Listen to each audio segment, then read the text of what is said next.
नमस्ते दोस्तों, मेरा नाम महिमा है और मैं 20 साल की एक लड़की हूँ। मेरा रंग गोरा है और मैं दिखने में काफी सुंदर हूँ। एक साधारण परिवार की लड़की हूँ। अभी मैं बीकॉम की पढ़ाई करती हूँ।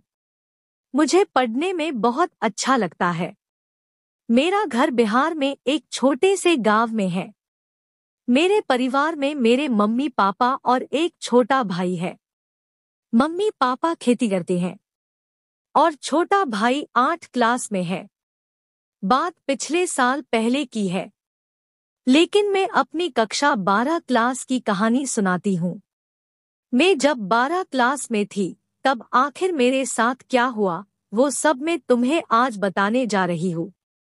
दोस्तों, उसके पहले चैनल को प्लीज सब्सक्राइब करें। आपका एक सब्सक्राइब मुझे जीने की उम्मीद देता है। हमारे कॉलेज में एक मास्टर बहुत ही अच्छे हैं। सब बच्चे उन्हें बहुत ही अच्छा मानते थे। मैं कॉलेज रोज जाती थी पढ़ने के लिए, तो 2 महीने तक तो उन्होंने अच्छे से पढ़ाया। लेकिन कॉलेज में उसके बाद पता नहीं ऐसा क्या हुआ। यह सब आपको इस वीडियो में आपको बताने जा रही हूँ। कहानी अच्छी लगे तो लाइक जरूर करें। आखिर यह कहानी है मेरी खुद की कहानी। मेरा नाम महिमा है। जब मैं कक्षा 11 पास करके कक्षा 12 कक्षा में आई थी, मैं 2-4 महीने तक में रोज कॉलेज गई। अच्छे से पढ़ाई की, मेरी एग्जाम की तैयारी अच्छी चल रही थी उस समय। लेकिन एक दिन ऐसा हुआ, 3-4 महीने पढ़ाई करने के बाद में छुट्टी के दिन कॉलेज जा रही थी। तभी रास्ते में मुझे मास्टर जी मिल गए। तभी मैं मास्टर जी के पास गई। मास्टर जी बोले, बेटा स्कूल जा रही हो क्या? मैंने कहा जी सर। फिर चलोगे मेरे साथ? मैंने कहा जी सर। उन्होंने कहा बैठ जाओ बेटा, छोड़ देता हूँ, मैं भी स्कूल ही जा रहा हूँ। तभी मुझे कुछ अजीब सा लग रहा था। पता नहीं मास्टर जी आज इतने अच्छे मूड में थे। आज तक कभी मास्टर जी को ऐसा देखा नहीं था। उनकी नीयत कुछ ठीक नहीं थी, लेकिन मैं यह सब इग्नोर कर दिया। फिर मैं और मेरे मास्टर जी स्कूल पहुंच गए। बाद में मैं अपना सारा काम करके कॉलेज से बाहर निकल रही थी, तभी मास्टर जी ने मुझे आवाज दी। बाद में मुझसे और रोमांटिक बातें करने लगे। मुझे बिल्कुल भी समझ नहीं आ रहा था। फिर उनका मन मेरे पर थोड़ा थोड़ा बहने लगा। फिर मुझे थोड़ा सा और शक हुआ। वहां से मैं चली गई।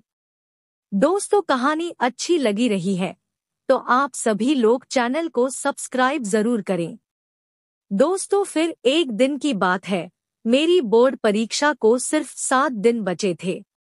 उससे पहले मास्टर जी ने मुझसे कहा, बेटा तुम्हारा 5 मार्च को हिंदी का पेपर है और तुम्हें हिंदी में सब कुछ ही आता है।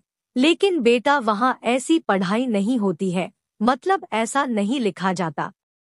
जितना तुम पढ़कर जा रही हो ऐसे तो तुम फेल हो जाओगी। मैं पूरी तरह से डर गई।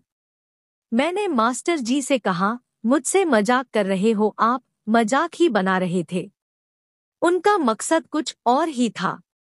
उन्होंने मुझसे कहा, मैं तुम्हें सारे क्वेश्चन बता दूंगा, फिर तुम वह पढ़कर जाओगी तो तुम्हारे 80% के ऊपर नंबर आ जाएंगे।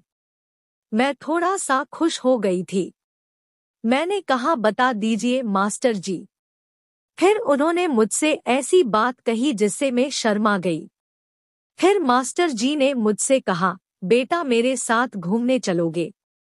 मैं तुम्हें घुमाने के लिए ले जाऊंगा। तुम्हें मैं बहुत सारे अच्छी चीजें खिलाऊंगा। फिर मैं तुम्हें सारे ही क्वेश्चंस बता दूंगा। मैंने कहा, हाँ जी सर, बिल्कुल, क्यों नहीं। वैसे कहाँ जाना है? फिर वह मुझे क्रेजी पार्क ले गए और उन्होंने कहा, बेटा मैं तुम्हारा पूरा दीवाना हो चुका हूँ। मैं तुम्हें बहुत चाहने लगा हूँ। मैं तुम्हें सब खुशियाँ दूंगा, सिर्फ तुम मेरी हो जाओ। मैं तुम्हें हर एक पेपर के सारे क्वेश्चन बता दूंगा। यह बात सुनकर मैंने कहा, क्या बोल रहे हो तुम? मैं तुमसे अभी बहुत छोटी हूँ, ये कैसे कर सकती हूँ मैं? तो उन्होंने मुझे कहा, बेटा तुम सिर्फ हाँ कर दो, बाकी सब मैं देख लूंगा। मैं बहुत सोच में पड़ गई थी। मुझे बिल्कुल समझ नहीं आ रहा था। नहीं बोलूंगी तो मास्टर जी मुझे पेपर में हेल्प नहीं करेंगे। हाँ बोल दिया तो मेरे परिवार के खिलाफ हो जाएगा। तो दोस्तों, मुझे क्या डिसीजन लेना सही रहेगा, तो आप सभी लोग कमेंट बॉक्स में बताएं। आगे का वीडियो आपके सभी लोग के कमेंट देखने के बाद ही जानेंगे। उसके पहले चैनल पर नए हो तो सब्सक्राइब जरूर करें। मिलते हैं अगले नई वीडियो में। धन्यवाद।